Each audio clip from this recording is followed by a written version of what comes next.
নমস্কার, আমি অনাবি। আমার রন্ধনশালায় আপনাদের স্বাগত। আজকে আমি বানিয়েছি সরষেগুলি।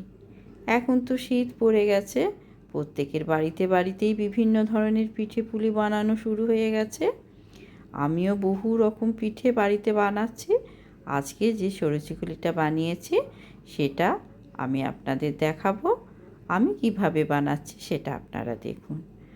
আর এই পিঠে অঘ্রাণের সংক্রান্তিতে আমাদের গ্রাম বাংলায় একটা বানানোর রীতি চলে আসছে। চলুন তাহলে শুরু করা যাক আজকের রেসিপি। প্রথমে আমি এখানে এই কাপটার মাপে 1.5 কাপ গোবিন্দভোগ আতপ চাল নিয়ে নিয়েছি। আপনারা গোবিন্দভোগ না নিয়ে সিদ্ধ চালও নিতে পারেন বা এমনি আতপ চালও নিতে পারেন।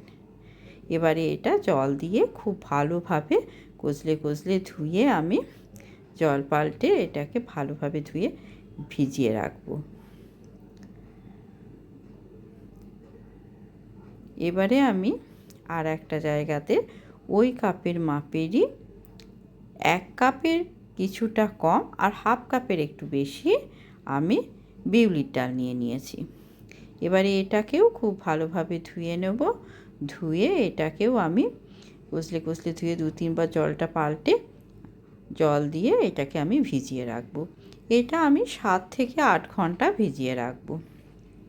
এটা আমি রাত্রে ভিজিয়ে রেখেছি, পরের দিন সকালে এটার আমি মিহি পেস্ট তৈরি করে নেব।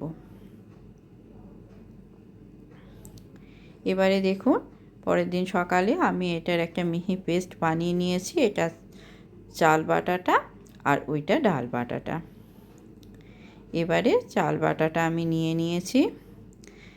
এবার এর মধ্যে আমি যে ডালটা বেটে রেখেছি বিউলির ডালটা, সেটা এর সঙ্গে মিশিয়ে নেব।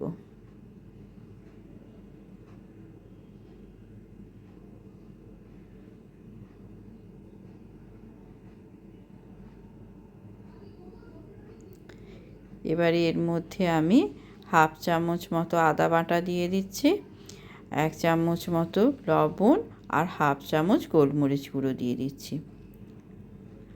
আর অল্প অল্প করে জল দিয়ে এটাকে ভালো করে একটা পাতলা একটা ব্যাটার তৈরি করব। প্রথমে আমি এগুলো মিশিয়ে নিচ্ছি। এবারে আমি এতে অল্প অল্প করে জল দেব। একসঙ্গেই পুরো জলটা দেবেন না, তাহলে কিন্তু কতটা পাতলা হয়ে যাচ্ছে বুঝতে পারবেন না। তাই হালকা হালকা করে জল দেব আর ভালোভাবে এটাকে গুলে নেব।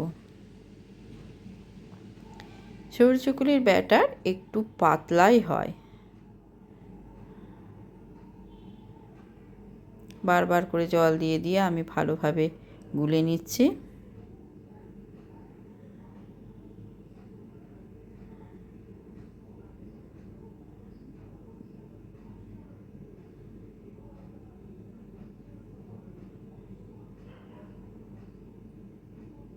ঠিক দেখুন এরকম পাতলা হচ্ছে ব্যাটারটা, বুঝতেই পারছেন গায়ে কীরকম লেগে থাকছে, হাতার গায়ে। এবারে আমি গ্যাসে একটা ননস্টিকের তাওয়া বসিয়ে নিলাম। এবারে অল্প করে আমি এটার মধ্যে একটু তেল ব্রাশ করে নেব। আমি এটা মিডিয়াম টু হাই ফ্লেমেই কিন্তু রান্নাটা করব। আমি এর মধ্যে কিছুটা ব্যাটারটা দিয়ে দিলাম। এবার ভালোভাবে চারিদিকে ছড়িয়ে দিচ্ছি। আমার তাওয়াটা বেশ বড় আছে, তাই ব্যাটারটাও একটু বেশি দিতে হচ্ছে। বেশ বড় বড় হচ্ছে সরষেগুলিগুলো। আপনাদের ছোট তাওয়া হলে অল্প করে ব্যাটারটা দেবেন। একটু ফাঁক থেকে গেছে, তাই ওগুলোতেও আরেকটু দিয়ে দিলাম। একটা দিক ভালোভাবে হয়ে গেলে আমি উল্টে নেব। ওই দিকটাও যখন ভালোভাবে হয়ে যাবে তখন এইভাবে 4 ভাঁজ করে তুলে নিয়ে আমি এটা রেখে দেব। আমি আরও দেখিয়ে দিচ্ছি কয়েকটা বানিয়ে। আবারও তেল ব্রাশ করে নিলাম। প্রত্যেকটা হওয়ার পরে কিন্তু একবার করে তেল ব্রাশ করতে হবে। তেল ব্রাশ করার পরে আমি আবারও একটু ব্যাটার দিয়ে দিলাম। ঘুরিয়ে সবটাতে আমি এটাতে লাগিয়ে নেব। এক পিঠ হয়ে গেছে, উল্টে দিয়েছি। ওই পিঠটাও যখন হয়ে যাবে তখন এইভাবে আমি ভাঁজ করে তুলে নিচ্ছি।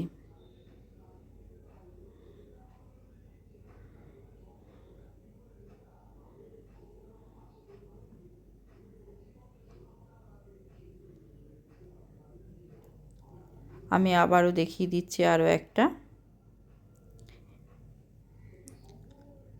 দেখবেন কীরকম জালি জালি হয়ে যাবে কিন্তু একটা দিক।